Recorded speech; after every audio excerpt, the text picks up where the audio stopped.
அது மின்வெட்டு பற்றி முக்கியமாக சொல்லியிருந்தாங்க. அது நேற்று வந்து எதிர்க்கட்சி தலைவர் நக்கல் பண்ணியிருந்தார். முதலமைச்சரோட தொகுதியை வந்து முதலிடமா எடுத்துன்னு வந்திருக்கிறாரு மின்வெட்டுல அப்படின்னு சொல்லிட்டு. இவர் மின்வெட்டை பற்றி கேட்டதுக்கு அவர் பொதுவாக தான் பதில் சொன்னார். அதில் தெளிவான ஒரு பதில் இல்லை இன்னைக்கு பேசின ஸ்பீச்சில். அப்போ வந்து இவங்க கேள்வி கேட்க அவங்க பதில் சொல்லன்னு ஒரு காரசாரமாக போகுது. காரசாரமாக நடக்குது. இது வந்து நீடிக்குமா என்னன்னு தெரியல. ஓகே, விஜய் அவர்களோட ஆட்சி எப்படி இருக்கு? சிறப்பாக இருக்கு. பவர் கட்டு அது பிரச்சனை அதெல்லாம் வந்து ஈல்வே நடக்கிறது தானே. பவர் கட்டெல்லாம் ஈல்வே நடக்கிறது தான். வெயில் டைமு அதனால கொஞ்சம் நிறுத்தி கொடுத்தா கொஞ்சம் நல்லா இருக்கும். கரண்ட்டு கொஞ்சம் கம்மியாக பற்றாக்குறையாக இருக்கு. அது சேமிப்பு கொடுக்குறதுனால நிறுத்தி கொடுக்குறேன். ஓகே, மக்கள் எல்லாம் புரிஞ்சுப்பாங்களா? அந்த பவர் கட்டை எல்லாம் புரிஞ்சுப்பாங்களா இல்லை ஆட்சி குறை சொல்லுவாங்களா? ஏங்க ஆட்சி வந்து எதிர்கட்சிக்காரவங்க எதனா குறை சொல்லி தான் இருப்பாங்க. ஆட்சி நல்லா தெளிவாக நல்லா ஆட்சி நல்லா நடக்குது. அவங்க நிர்வாகிகளாலேயும் நிறைய பெண்கள் பாதிக்கப்பட்டிருக்கிறாங்க. அதுக்கான ஆக்ஷன் எந்த அளவுக்கு எடுத்துருக்காங்கன்னு தெரியல. இப்போ தூத்துக்குடியில் வந்து ஒரு பெண்ணை வந்து வேலை வாங்கி தரேன்னு சொல்லி கூட்டின்னு போயிட்டு 2 பேர் சேர்ந்து கூல்ட்ரிங்க்ஸில் போதை மருந்து கலக்கி கொடுத்து அவங்கள வந்து ரேப் பண்ணிட்டாங்க. இதை வந்து மேலிடத்துக்கு தெரியப்பட்டலாம் அந்த பெண்ணை தான் வந்து கட்சியை விட்டு நீக்கியிருக்கிறாங்க. அந்த பாதிப்பை ஏற்படுத்தின 2 பேரை வந்து ஸ்ரீவைகுண்டம் அந்த தொகுதி எம்எல்ஏ சரவணன் சொல்லிட்டு அவர் வந்து அந்த 2 பேருக்கு அடைக்கலம் கொடுத்துருக்கிறாரு. நடந்த மாதிரி இந்த ஆட்சி நடக்கலையே. அவங்க வந்து வெறும் வாரிசு ஆட்சி தான் நடத்திட்டாங்க. ஃபஸ்ட்டு அவங்க அப்பா, அதுக்கப்புறம் அவங்க பையன், அதுக்கடுத்து அவங்க பையன் வரணும்னு நினச்சாங்க. இப்போ இது ஒரு மாற்றம் தான் நம்மளுக்கு. இவங்க வந்து சிஎம் விஜய் முதலமைச்சர் ஃபண்டுன்ற வார்த்தையை திறந்தவுடனே எதுக்காக அவ்வளோ கோபம் கொந்தளிச்சு ஏன் அவ்வளோ சத்தம் போட்டு அதுவும் ஏன்னு ஒருமையில பேசி எங்க இருக்கவங்கலாம் அங்கே இருக்கவங்க ஒருமையில பேசி முதல்வர் அப்படி பேசலாமா? அப்படி பேசக்கூடாது, தப்பு தான். எதிரில் இருக்கவங்களும் பேச தெரியாமல் இல்லை. ஆனால் அவங்க அமைதியாக இருந்திருக்காங்க ஒழுக்கமாக. இத்தனைக்கும் சீனியாரிட்டி அவங்க தான் அந்த இடத்துல பொறுமையாக இருந்திருக்கணும். வானம் டாக்கீஸ் நேயர்களுக்கு வணக்கம். இன்னைக்கு நம்ம எதை பற்றி பார்க்க போகிறோம் அப்படின்னா, இன்னைக்கு டேட்டில் தமிழக முதல்வர் அவர்கள் சட்டசபையில் நிறைய காரசாரமான விஷயங்களை பற்றி வாயை திறந்து பேசியிருக்காருன்ற ஒரு கருத்து இருக்குது. இதை தாண்டி அதை அவர் பேசவே எதிர்கட்சியினர்கள்லாம் வெளிநடப்பு செஞ்சுருக்காங்க. இதை பற்றி மக்கள் வந்து என்ன நினைக்கிறாங்க அப்படின்றத வாங்க கேட்டு தெரிஞ்சுக்கலாம். ஆனால் இப்போது சட்டசபையில் பல விஷயங்கள் போயிட்டுருக்கு. எல்லா விஷயத்துக்குமே வந்து பதிலளிக்கிற விதமாக சிஎம் சார் வந்து ஸ்ட்ராங்காக பேசியிருக்காரு. சரி, இந்த ஸ்பீச்சை பற்றி என்ன நினைக்கிறீங்க? அதாவது ரொம்ப நாளாக அவர் பேசணும்னு எல்லாருமே எதிர்பார்த்து இருந்தது. எதிர்கட்சியும் வந்து அதுதான் ஒரு 2 நாளைக்கு முன்னாடி போராட்டம்லாம் நடத்தினாங்க. சிஎம் சார் வாய் திறந்து பேசுங்க அப்படின்ட்டு. அதுக்காக இன்னைக்கு அவர் பேசின மாதிரியே இருக்குது. நல்லா பேசியிருந்தாரு பார்த்தேன். இந்த குட்டி ஸ்டோரி, அதுக்கப்புறம் நல்லா நக்கலாக ஒரு நிறைய விஷயங்கள் சொல்லியிருந்தாரு. ஆரம்பமே வந்து எதிர்த்து கேள்வி கேட்டால் தான் எதிர்கட்சி தலைவர்னு தெரியும் போல். அதனால் வந்து அவங்க ப்ரூவ் பண்ணுறாங்க, எதிர்த்து பேசியே ப்ரூவ் பண்ணுறாங்க அப்படின்ற மாதிரி முதல்ல எடுத்தோடனே நக்கல் பண்ணிவிட்டு அதுக்கப்புறம் பேசினார், நிறைய விஷயம் பேசினார். அதாவது அவங்க கட்சியில் வந்து எதுவும் கட்சி சம்பந்தமான விஷயம் எதுவும் பண்ணாமையே நேரடியாக வந்து சினிமாவில் இருந்து கட்சிக்கு வந்துட்டோம் அப்படின்ற மாதிரி சொல்கிறாங்க. அப்படி கிடையாதுன்னுட்டு அவங்க ரசிகர் மன்றத்தில் இருந்தே என்னென்ன பண்ணாங்க அப்படின்றத பற்றிலாம் சொல்லியிருந்தார் விஷயம். இதெல்லாம் ஓரளவுக்கு நல்லா இருந்தது அவர் பேசுனது. ஆனால் நேற்று எதிர்கட்சி தலைவர் கேட்ட கேள்விங்களுக்கெல்லாம் அவர் வந்து கரெக்டான முறையில் தெளிவான பதில் சொன்னாரான்னு பார்த்தாக்கா அப்படி பதில் சொன்ன மாதிரி என்னென்ன மாதிரியான கேள்விகளுக்கு இன்னும் பதில் கிடைக்கலன்னு நினைக்கிறீங்க? அது மின்வெட்டு பற்றி முக்கியமாக சொல்லியிருந்தாங்க. அது நேற்று வந்து எதிர்கட்சி தலைவர் நக்கல் பண்ணியிருந்தார். முதலமைச்சரோட தொகுதியை வந்து முதலிடமாக எடுத்துன்னு வந்திருக்கிறாரு மின்வெட்டுல அப்படின்னு சொல்லிட்டு. இவர் மின்வெட்டை பற்றி கேட்டதுக்கு அவர் பொதுவாக தான் பதில் சொன்னார். அதில் தெளிவான ஒரு பதில் இல்லை இன்னைக்கு பேசின ஸ்பீச்சில். என்னென்ன மின்வெட்டுக்கு காரணமே திமுக தான், அதை மறந்துட்டு பேசுகிறாங்க அப்படின்ற மாதிரி சொல்லியிருந்தார். அவர் சொன்னது உண்மைதான். அறிமுகப்படுத்த ஏன்னா அவங்க கலைஞர் பீரியட்ல தான் வந்து மின்வெட்டு ரொம்ப அதிகமாக இருந்தது. கிட்டத்தட்ட ஒரு 8 மணி நேரம்லாம் தொடர்ச்சியாக வந்து மின்வெட்டுலாம் பண்ணினாங்க. அது அறிவிச்சே பண்ணாங்க. இந்த டைம் இந்த ஏரியாவில் 2 மணி நேரம் 3 மணி நேரம் அது மாதிரி டெய்லியும் நடந்தது. அது அதனால் வந்து நிறைய சிறு தொழிலெலாம் பாதிக்கப்பட்டு நிறைய பேர் வந்து க்ளோஸ் பண்ணிட்டு போனாங்க. அதனால தான் வந்து அதுக்கு அடுத்த தடவை வந்து திமுக வந்து எதிர்கட்சியாக கூட உட்கார முடியாத நிலைமை இருந்தது இந்த மின்வெட்டுனால. இந்த மின்வெட்டு இப்போ தற்போதைய ஆட்சியை எந்த அளவுக்கு பாதிக்கும்னு நினைக்கிறீங்க? அதுதான் சொல்ல வரேன். அதாவது நான் பழைய கதையை பேசி இனிமேல் எதுவும் ஆக போகிறது இல்லை. அதனால் வந்து திமுக தான் அதை அறிமுகப்படுத்திச்சு அப்படின்றத வந்து அங்கே சொல்லணும்னு அவசியம் கிடையாது. இனிமேல் ஜனங்களுக்கு என்ன பண்ண போகிறோம்? இப்போ கடந்த 5 வருஷத்தில் வந்து மின்வெட்டுன்றது எதுவும் கிடையாது. அவங்களே வந்து உணர்ந்து திருத்திக்கிறாங்க. நம்ம பண்ண தப்பை வந்து இன்றைக்கி தப்பு பண்ணிட்டோம், அதனால் நாளைக்கு வந்து அதை சரி பண்ணணுன்ற இதுக்கு அவங்க வந்து தான் கடந்த 5 வருஷத்தில் அவங்க சொல்கிற மாதிரி இபியில் வந்து ஆள் பற்றாக்குறை இருக்குது, 70,000 வேகன்சி இருக்குது, அதெல்லாம் வந்து ஃபில் பண்ணால் தான் வந்து இதெல்லாம் சரி பண்ண முடியும் அப்படின்ற மாதிரி சொல்லியிருந்தாங்க. இப்போ வந்து அதே வேகண்ட் ஆளுங்களை இப்போ ஏற்கனவே இருந்த ஆளுங்களை வச்சு தான் இந்த 5 வருஷமாக வந்து சரியாக தான் போயின்னு இருந்தது. இப்போ தான் அது மாதிரி சொல்கிறாங்க, ஆள் பற்றாக்குறையினால வருது அப்படின்ட்டு. அது எப்படி சரி பண்ண அவரோட போகிறாங்க ஸ்பீச் எந்த அளவுக்கு உபயோகமா இருந்திருக்கும்னு நினைக்கிறீங்க? இப்போ அந்த மாற்றத்தை ஏற்படுத்துமா அவரோட ஸ்பீச்? குறிப்பிட்டு சொல்லியிருக்கணும். அவங்க கேட்ட கேள்விக்கெல்லாம் இந்தந்த கேள்விக்கு இந்தந்த பதில்ன்ற மாதிரி சொல்லியிருந்தாருன்னா பரவாயில்ல. நேற்று கேட்டது அந்த மின்வெட்டை பற்றி கேட்டாங்க, அதுக்கான தெளிவான பதில் சொல்லியிருக்கணும். ரெண்டாவது பெண்கள் பாதுகாப்பு பற்றி கேட்டிருந்தாங்க, அதுக்கான தெளிவான பதிலை சொல்லியிருக்கணும். இப்போ அவங்க நிர்வாகிகளாலேயும் நிறைய பெண்கள் பாதிக்கப்பட்டிருக்கிறாங்க, அதுக்கான ஆக்ஷன் எந்த அளவுக்கு எடுத்துருக்கிறாங்கன்னு தெரியல. இப்போ தூத்துக்குடியில் வந்து ஒரு பெண்ணை வந்து வேலை வாங்கி தரேன்னு சொல்லி கூட்டின்னு போயிட்டு 2 பேர் சேர்ந்து கூல்ட்ரிங்க்ஸில் போதை மருந்து கலக்கி கொடுத்து அவங்கள வந்து ரேப் பண்ணிட்டாங்க. இதை வந்து மேலிடத்துக்கு தெரியப்பட்டலாம் அந்த பெண்ணை தான் வந்து கட்சியை விட்டு நீக்கியிருக்கிறாங்க. அந்த பாதிப்பை ஏற்படுத்தின 2 பேரை வந்து ஸ்ரீவைகுண்டம் அந்த தொகுதி எம்எல்ஏ சரவணன் சொல்லிட்டு அவர் வந்து அந்த 2 பேருக்கு அடைக்கலம் கொடுத்துருக்கிறாரு. இப்போ இதெல்லாம் வந்து வெளியே வந்துடுச்சு. அந்த 2 பேரை மட்டும் அரெஸ்ட் பண்ணியிருக்கிறாங்க போராட்டம் நடத்தினதுக்கு அப்புறமா. இப்போ அந்த எம்எல்ஏக்கு இவர் என்ன பண்ண போறாரு, அவரை எப்படி தண்டிக்க போறாங்க அடைக்கலம் கொடுத்ததுக்கு, அதை பற்றி பேசியிருக்கணும். அதுக்கப்புறமா இப்போ சேலம் கொண்டாலம்பட்டி அந்த இடத்துல வந்து அவங்க கட்சி நிர்வாகி கிட்டத்தட்ட ஒரு 50 பெண்களை வந்து யாரெல்லாம் கொஞ்சம் பாதிக்கப்பட்டுருக்காங்க அவங்களெல்லாம் செலக்ட் பண்ணி அவங்களுக்கு பண உதவி பண்ணுற மாதிரி பண்ணி அவங்கள வச்சு ஆபாசி வீடியோ அதெல்லாம் எடுத்து நிறைய இது பண்ணியிருக்காரு. அவரையும் வந்து போலீஸில் கம்ப்ளைண்ட் பண்ணாங்க, ஆக்ஷன் எடுக்கல. அதுக்கப்புறம் மாதர் சங்கம்லாம் தலையிட்டு போராட்டம் பண்ண பிறகு இப்போ அவரை ஜெயிலில் போட்டுருக்குறாங்க. அப்போ வந்து அவரோட ஸ்பீச் வந்து திருப்திகரமாக இல்லை. ஏன்னா அவர் வந்து தெளிவாக எதுவுமே சொல்லலை. சினிமாவில் டைலாக் விடுற மாதிரி தான் விட்டுட்டு போயிருக்கிறாரு. அது இனிமேல் எப்படி இருக்குன்றது தெரியல, பார்க்கலாம். ஸ்பீச் நல்லா தான் இருந்தது. அவர் ஓமன்னு சொல்லியிருந்தாங்க, வாயை திறக்கல. ஒரு வாரமாக ஒரு சட்டசபை கூட்டணும் போது 17ஆம் தேதியிலேருந்து கூட்டுது. அதில் வந்து எதுவுமே பேச முடியல, அவரால் வந்து பதில் சொல்ல முடியலன்னு சொன்னாங்க. அதனால் கரெக்டான ஒரு பதிலடி கொடுத்தாரு. இன்னைக்கு எல்லாத்துக்கும் பதிலடி கொடுத்துட்டாரா? எல்லாத்துக்குமே எதிர்கட்சி தலைவர் இருக்காங்க, அவங்க பேசாத அளவுக்கு நல்லா ஒரு தரமான ஒரு இது எதிர் வச்சிருங்க. எல்லாம் வெளியே போயிட்டாங்களே, வெளியே எழுந்து போயிட்டாங்க தான். அது அவர் கேள்வி கேட்கறதுக்கு அவர் பதில் சொல்ல முடியல. அதனால் அவங்க எல்லாம் எழுந்து போகிறாங்க. எதிர்கட்சி தலைவருங்க நிறைய ஊழல் நிறைய பண்ணிக்கிறாங்க. அதனால் அவங்க வந்து கேட்ட பதிலுக்கு ஒன்றும் சரி போடலன்னு சொன்னாங்க. ராஜ்மோகன் ஒரு கேள்வி கேட்டாங்க, போதைப் பொருள் வந்து இன்னும் அதிகமாக இருக்க போயின்னு இருக்குன்னு சொல்லிட்டு எதிர்கட்சிக்கு எம்எல்ஏ கேட்டாங்க.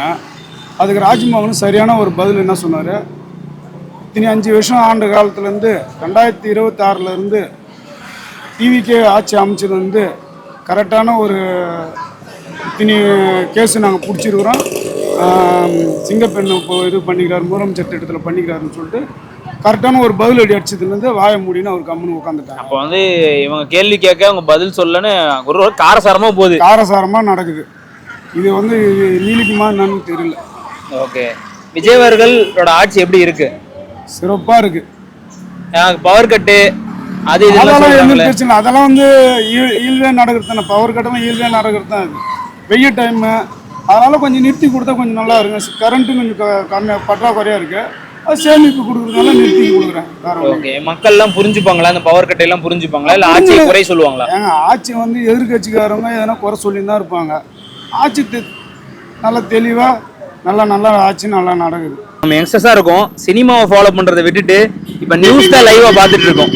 உங்களுக்கே தெரியும், இப்போ சட்டசபையில் நிறைய விஷயங்கள் நடக்குது. நேற்று ஃபுல்லாக எதிர்கட்சி தலைவர்கள் கேள்வி கேட்க, இன்னைக்கு தமிழக முதல்வர் இவ்வளோ நாள் இல்லாத அளவுக்கு பயங்கரமாக ஸ்பீச் பண்ணியிருக்காரு.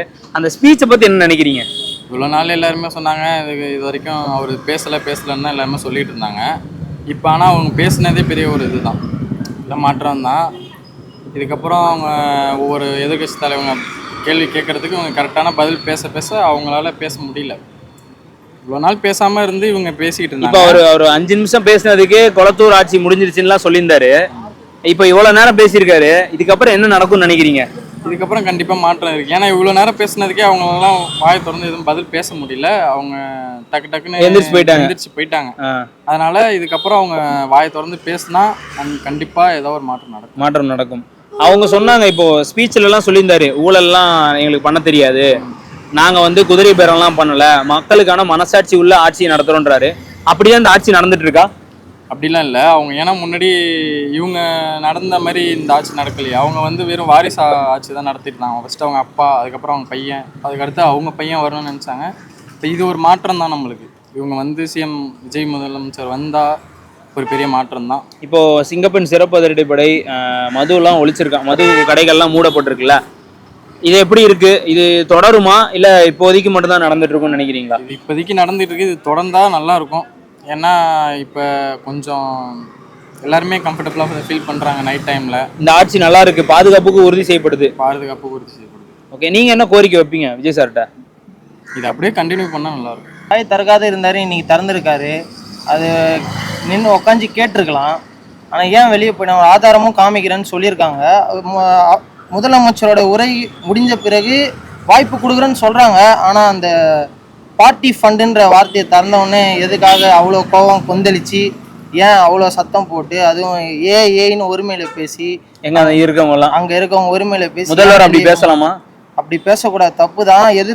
எதிரில் இருக்கவங்களும் பேச தெரியாமல் இல்லை, ஆனால் அவங்க அமைதியாக இருந்திருக்காங்க ஒழுக்கமாக. இத்தனைக்கும் சீனியாரிட்டி அவங்க தான் அவங்க அந்த இடத்துல பொறுமையாக இருந்திருக்கணும். ஆனால் அந்த இடத்துல இல்லை, தப்பு தான். ஏன் பயப்படுறாங்களா? இப்போ அவர் நிறைய பாயிண்டா பேசிட்டாரு, நம்ம மாட்டிப்போம் அப்படின்ட்டு வெளியே போறாங்களா? அந்த இடத்துல இருந்திருந்தா நம்ம விவாதம் பண்ணும்போது தெரிஞ்சிருக்கும் யார் மேலே தவறுன்றது. ஆனால் விவாதம் நடக்காத அவங்க வெளியே புறக்கணிச்சிட்டு போறாங்கன்னா அப்ப அது வந்து தப்பு இருக்கவே போறாங்களோ அப்படின்ற மாதிரி மக்களுக்கு ஒரு டவுட் வருது உண்மையிலே. ஏன் இப்போ நம்ம வந்து சினிமாவை விட்டுட்டு இப்போ ஃபுல்லா நியூஸ் சேனலா பார்க்கறோம்னு நினைக்கிறேன். பிக் பாஸ் போட்டாங்க, பிக் பாஸ் பார்த்துன்னு இருந்தோம். அப்புறம் ஐபிஎல் பார்த்துன்னு இருந்தோம். டாக்டர் அன்புமணி சொன்னது தான் உண்மையிலே. இந்த மாதிரி பார்த்துன்னு இருந்த இன்னைக்கு இளைஞர்கள் இன்னைக்கு நியூஸ் பார்க்குறாங்க. ஆனால் 2 நாளாக சட்டமன்றத்தில் என்ன நடக்குது அதான். நேற்று அவ்வளோ ஒரு குற்றச்சாட்டு, அவ்வளோ ஒரு விஷயத்தை வச்சாங்க திமுக தலைவர். ஆனால் இன்னைக்கு அவங்க பதில் உரை கொடுக்கும் போது போயிட்டாங்களே, இது வந்து ஏன் அப்படின்ற ஒரு விஷயம் எனக்கே தோணுது. அப்போ வந்து அவங்க வெட்டிய கேள்வி மட்டும் கேட்க தான் நான் ரெடியா இருப்பேன், மற்றபடி நான் வந்து எதுவுமே பதில் சொல்ல மாட்டேன் அப்படின்ட்டு தெளிவா இருக்காங்க. பதில கேட்க மாட்டோம், ஆனா கேள்வி மட்டும் சொல்லுவோம் அப்படின்றாங்களா? வெளியே வந்து உதயநிதி ஸ்டாலின் அவர்கள் பதில் சொல்லியிருக்காரு. இந்த மாதிரி எங்க மேல இல்லாத ஒரு விஷயத்தெல்லாம் பேசுறாங்க, அதை நாங்கள் அனுமதிக்க முடியாது அப்படின்ற மாதிரி சொல்லியிருக்காரு. அதுக்கு வந்து அவங்க நேரில் உக்காஞ்சி அந்த சட்டமன்றத்தில் பேசியிருக்கணும், பொறுமையாக நின்று பேசியிருக்கணும். கோபமாக போனது தவறு அப்படின்ற மாதிரி தோணுது. இதான். ஓகே, நல்ல விஷயங்கள்லாம் சொல்கிறாரு. அவர் வெளிப்பாடுகள்லாம் நல்லா அருமையாக இருக்குது. என்ன கடந்த கால விஷயங்களை எடுத்து சொல்லும் போது பல காலமாக ஆண்டவர்களுக்கு கோபம் அதிகமாக வருது. அந்த கோபம் அதிகமாக வரும்போது அதை தனித்து அவர் கொடுக்குற பதில் அருமையான பதிலாக இருக்குது. அப்போ அவர் இவ்வளோ நாள் சைலண்டாக இருந்து இன்னைக்கு பேசுனது தரமான பதிலாக தான் இருக்கு. தரமான பதில் தான், ஆவேசம் இல்லாமல் ஒரு பேச்சு, அடக்கமான ஒரு பேச்சு. வருங்காலத்துக்கு இது அவருக்கு வந்து பெரிய அனுகூலமாக இருக்குன்றது சந்தேகம் இல்லை. ஏன் அவங்க எதிர்கட்சி தலைவர்கள்லாம் பாதியில் எழுந்து போறாங்க? இது கேள்வி கேட்டாங்க இல்லையா, பதில் அளிக்கிறப்போ உட்காந்து பேசணும்ல. அதாவது பயப்படுறாங்களா? பயம்னு சொல்ல முடியாது. காலகாலமாக தங்கள் ஆளுமையில் இருந்தவங்க, சிறிய வயதுக்காரர்களும் அனுபவம் இல்லாதவங்கக்கிட்ட என்னடா இது நம்ம இப்படியெல்லாம் ஆண்டு இருக்கோம், இப்படியெல்லாம் நம்ம காலத்தின் கட்டாயம் இல்லை, அது கொஞ்சம் நாட்கள் ஆகும், பழக நாட்கள் ஆகும். ஆமாம், இவங்க எக்ஸ்பீரியன்ஸை கொண்டு வந்து சில காரியங்களை வெற்றிகரமாக முடிக்கும் பொழுது காலம் பதிச்சு. ஓகே, அவர் பேசின பேச்சு இதுக்கப்புறம் சரியான மாற்றமா இருக்குமா தமிழ்நாட்டுக்கு? அதாவது ஒரு குழந்தை வந்து மழலை மொழியில பேசுற அப்பா டப்பா அப்படின்றது அழகு, அதை அளவில் ஏற்றுக்கொள்ளக்கூடிய ஒரு விஷயம். அது அந்த அழகு அந்த குழந்தை வளர்ந்த பிறகுதான், கொஞ்சம் ஆன பிறகு அதோட மழலினுடைய அருமை முதிர்ச்சி கண்டிப்பாக வெளிப்படும். அதுக்கு ஒரு அனுகூலமான ரிசல்ட் கண்டிப்பாக கிடைக்கும். ஓகே, விஜய் அவர்கள் தான் இப்போ நிரந்தர முதல்வராக இதுக்கப்புறம் இருப்பாரு, இதுக்கப்புறம் எந்த கட்சியுமே அவரை பீட் பண்ண முடியாதுலாம் சொல்றாங்க. நீங்க நிறைய அரசியல் பார்த்துருக்கீங்க. நீங்க இங்கதான் எல்லாருமே தவறு பண்றோம், நல்லாக புரிஞ்சுக்க. கடந்த கால தவறை தான் மறுபடியும் பண்ணக்கூடாது. கடந்த கால தவற அந்த வார்த்தையை தூக்கி போட்டுரும். நிரந்தர முதல்வர், நிரந்தரம் என்ற மனித வாழ்க்கையே நிரந்தரம் கிடையாது இல்லையா? இது வந்து அரசியலினுடைய பண்பு, மக்களுடைய ஒரு எப்படி சொல்லலாம், அவங்களுடைய கணிப்பு தான். அது எந்த காலத்துல எப்படி மாறும் சொல்ல முடியும். அப்ப 2031 வாய்ப்பு இருக்கா விஜய் அவர்கள் வர்றதுக்கு? வாய்ப்புகள் அவருக்கு ஒரு செயல்பாட்டில் தான் இருக்கும். செயல்பாடு நல்லபடியாக இருந்தால் மக்கள் ஏற்றுக்கொள்வார்கள். என்ன இந்த அரசியல் என்பதில் என்ன பெரிய ஜாம்பவான்கள்லாம் இருந்து முடிச்சு பல காலங்களை முடித்து ஆண்டு அவங்களை கடந்து இவங்க நின்று செயல்பட்டு இந்த வரும் வருடங்களை சக்ஸஸ்ஃபுல்லாக முடிச்சிட்டாங்கன்னா அதில் கிடைக்கிற வெற்றி கண்டிப்பாக நீங்கள் சொல்கிற மாதிரி அவருக்கு நிரந்தரத்தை கொடுக்கும். அதுக்கு முன்னே அந்த எண்ணம் ஆனா வாய்ப்பு இருக்குல்ல, நிரந்தரமா இருக்க வாய்ப்பு இருக்கு. வாய்ப்பு இருக்கு. ஆனா அந்த எண்ணங்கள் தொண்டர்கள் மத்தியில் உழைக்கக்கூடிய எண்ணம் வரணும். இந்த Okay. வார்த்தையை தூக்கி போட்டு செயல்படணும். நம்மளுடைய செயல்பாடு நல்லா இருக்கணும், மக்களுக்கு பண்ணணுன்ற எண்ணத்தை கொண்டு வந்துக்கிட்டே நன்றி ஐயா. ஃபஸ்ட்டு வந்து யாரை வந்து எந்த மினிஸ்டர் கேள்வி கேட்குறாங்களோ அந்த மினிஸ்டர் தான் பதில் சொல்லணும். அதை விட்டுட்டு தேவையில்லாத மினிஸ்டர்லாம் எழுந்து பதில் சொல்ல வேண்டிய அவசியமே கிடையாது. அவங்க துறைக்கான கேள்விக்கு மட்டும்தான் அந்த துறை மினிஸ்டர் மட்டும் தான் பதில் சொல்லணும். சிஎம்ஐ பார்த்து கேள்வி கேட்குறாங்கன்னா சிஎம் தான் பதில் சொல்லணும். சிஎம் விஜய் சாரா, இல்லை ஆதவா, இல்லைன்னா ராஜ்மோகனா, இல்லைன்னா செங்கோட்டையனா, இல்லைன்னா இன்னும் இருக்காங்கல்ல ரமேஷ், இவங்களம்மா, யாரை எந்த துறையில் வந்து கேள்வி கேட்குறாங்களோ அந்த துறை மினிஸ்டர் தான் பதில் சொல்லணும். ஆட்சி போச்சுன்னா இப்போ மக்கள் வந்து மாற்றம் வேணும்னு சொல்லிட்டு தான் உங்களை தேர்ந்தெடுத்துருக்காங்க. கொளத்தூரில் பார்த்தியா 5 நிமிஷம் பேசினார், அதனாலே வந்து ஸ்டாலின் தோத்துட்டாருன்னு சொல்கிறாங்க. அதெல்லாம் கிடையாது. நீங்கள் வந்து என்னுடைய ஒப்பீனியன் வந்து சொல்கிறேன், உங்களுக்கு யாருமே ஓட்டு போடல. விஜய் என்ற ஒரு நபருக்கு மட்டும்தான் 108 எம்எல்ஏக்கள் உருவானது. அந்த 108 எம்எல்ஏக்கு வந்து விஜய் என்ற ஒரு நபருக்கு மட்டும்தான். மற்ற அவங்க முகத்தை காட்டி யாரும் வந்து இங்கே ஓட்டு வாங்கலை. விஜய் என்ற ஒரு நபர் மட்டும்தான். அப்போ அதுக்கான இது வந்து இவங்க மக்களுக்கு சேவை தான் செய்யணும். கரண்ட் இல்லைன்னா நாங்கள் அதை வந்து இது பண்ணுறோம், எப்படின்னா வந்து ஒழுங்குபடுத்திட்டு இருக்கோம், அந்த ஆட்சி குறை சொல்ல வேண்டிய அவசியம் உங்களுக்கு கிடையாது. அதுக்கு தான் உங்களை மக்கள் வந்து தேர்ந்தெடுத்திருக்காங்க. மக்களை தேர்ந்தெடுத்தது வந்து அவங்க சரியில்லைன்றதுனால தான் உங்களை தேர்ந்தெடுத்திருக்காங்க. அதுக்கு நீங்கள் கரெக்டாக நீங்கள் பண்ணிட்டு போங்க. அவங்க இது பண்ணலை, அதை பண்ணல. உங்களால் கொடுத்து வாக்குறுதி செய்ய முடியுன்றது வந்து அடுத்த கட்டம். இப்போ வந்து வெள்ளரிக்கை விட்டாங்க. வெள்ளரிக்கையில் பார்த்தா எல்லாமே பார்த்தா 13 லட்சம் கோடின்னு சொல்லிட்டு கடன் சொல்கிறாங்க. 13 லட்சம் கோடி கடன். ஸோ கவர்மெண்ட்டுக்கு எவ்வளோ இன்கமிங் வருதுன்னு சொல்லணும்ல, ஜிடிபி எவ்வளோ இன்கமிங் வருதுன்னு சொல்லணும்ல, அதையும் சொல்ல மாட்டேறீங்க. அவர் மதியவெல்சனா அவர் சொல்லணும்ல, நிதியமைச்சர் சொல்லணும்ல, அவர் தங்கம் தென்னரசு சொல்லிட்டாரு இந்தமாரி விஷயம். நீங்கள் வந்து தவறான ஒரு அறிக்கை ஒன்று சொல்கிறீங்க. இப்போ பிடிஆர் கூட வந்து இடையில ஏதோ சொல்லியிருக்காரு, நான் வந்து நேர்முறையாக வந்து நான் விவாதிக்க தயார்ன்றாரு. இப்போ அவங்களும் அதுமாரி போகணும்ல. சினிமா வேறு, அரசியல் வேறு. இப்போ இன்னைக்கு அவர் பேசினார் இல்லையா, அதுதான் சொல்ல வரேன். இன்றைக்கி அவர் வந்து ஸ்பீச்சில் வந்து இப்படி காட்டுறாரு. இது வந்து சட்டசபைக்கான ஒழுங்கு, இது வந்து நல்ல ஒரு பண்பு கிடையாது. அது வந்து நீங்கள் வந்து ஒரு தமிழ்நாட்டினுடைய ஒரு சிஎம் எப்படி இருக்கணுமோ அப்படி இருந்தால் மட்டும்தான் அந்த நாட்டுக்கு நல்லது. ஏன்னா நீங்களும் இப்படி பண்ணிங்கன்னா உங்களை சார்ந்த பின்னாடி இருக்காங்க பற்றிய எம்எல்ஏ 108 எம்எல்ஏ 107 எம்எல்ஏ, அந்த 107 எம்எல்ஏவும் நம்ம தலைவரே இப்படி பண்ணுறாரு, நம்ம பண்ணுறதுங்கண்ணா அப்படின்றது அடுத்தது வரும். பட் ஆனால் இப்போ நேற்று ஃபுல்லாக கேள்வி கேட்டாங்க இல்லையா, அவங்க ஏன் பாதியில் எந்திரிச்சு போகணும்? அவங்க பதில் சொல்கிறப்ப வெயிட் பண்ணி அவங்க என்னதான் சொல்கிறாங்கன்னு விவாதிக்கணும் இல்லையா?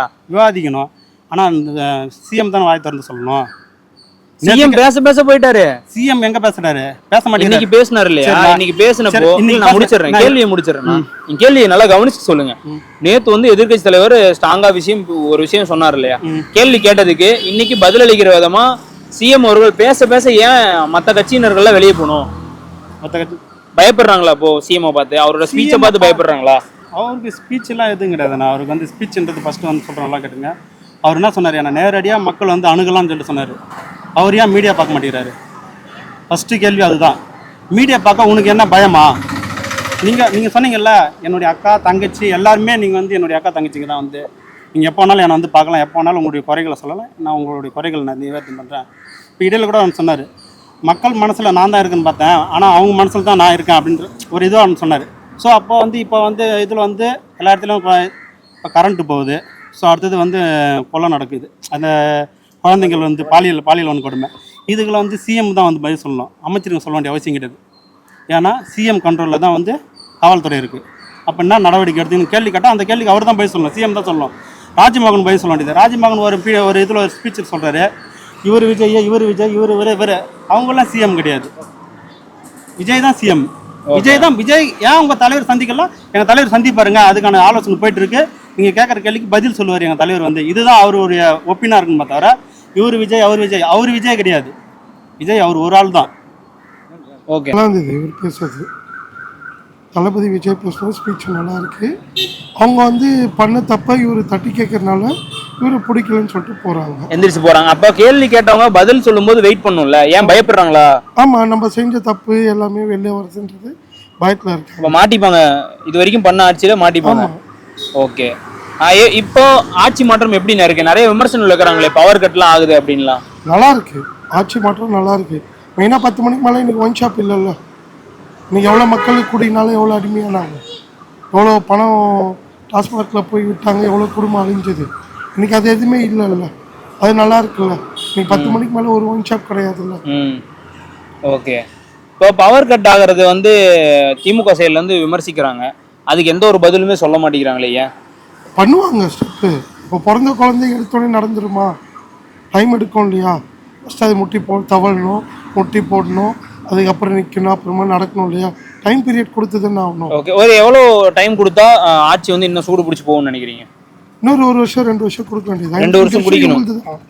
இந்த 5 வருஷம் இவங்க ஆட்சி ஆண்டாங்கன்னா நல்லா இருக்கட்டும். இவ்வளோ நாள் டிஎம்கே ஆட்சி ஆண்டாங்க, இவ்வளோ நாள் ஏடிஎம்கே ஆட்சி ஆண்டாங்க, அதை நம்ம பார்த்துட்டோம். புதுசாக வந்தவருக்கு ஒரு சான்ஸ் கொடுத்துருக்கோம். 5 வருஷம் எப்படி போது பார்க்கலாங்க. தமிழக முதலமைச்சர் விஜய் அவர்களுடைய இன்னைக்கான ஸ்பீச்சை பற்றி நீங்கள் என்ன நினைக்கிறீங்க அப்படின்றத கமெண்ட்ல மறக்காம சொல்லுங்க. இந்த வீடியோ பிடிச்சிருந்தா லைக் பண்ணுங்க, ஷேர் பண்ணுங்க, மறக்காம வாரன் டாக்கிஸ் சேனலை சப்ஸ்கிரைப் பண்ணுங்க.